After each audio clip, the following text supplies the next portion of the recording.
اور ہم نے آسمانوں اور زمین کو اور جو مخلوقات ان میں ہے سب کو تدبیر کے ساتھ پیدا کیا ہے،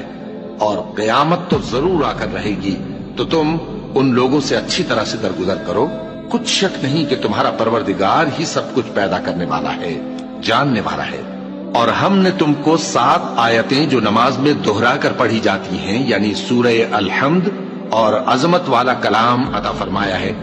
ہم نے کفار کی کئی جماعتوں کو جن کو فوائد دنیاوی سے نوازا ہے، تم ان کی طرف رغبت سے آنکھ اٹھا کر نہ دیکھنا اور نہ ان کے حال پر رنج و غم کرنا، اور مومنوں کے ساتھ تواضع سے پیش آنا، اور کہہ دو کہ میں تو اعلانیہ ڈر سنانے والا ہوں، اور ہم ان کفار پر اسی طرح عذاب نازل کریں گے جس طرح ان لوگوں پر نازل کیا جنہوں نے تقسیم کر دیا، یعنی قرآن کو کچھ ماننے اور کچھ نہ ماننے سے ٹکڑے ٹکڑے کر ڈالا۔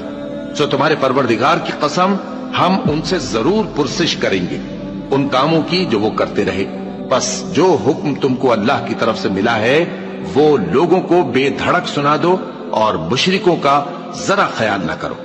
ہم تمہیں ان لوگوں کے شر سے بچانے کے لیے کافی ہیں جو تم سے ہنسی کرتے ہیں، جو اللہ کے ساتھ کوئی اور معبود قرار دیتے ہیں۔ سو ان قریب ان کو ان باتوں کا انجام معلوم ہو جائے گا،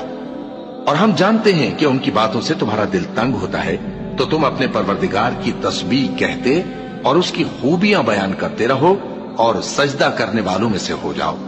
اور اپنے پروردگار کی عبادت کیے جاؤ یہاں تک کہ تمہاری موت کا وقت آ جائے۔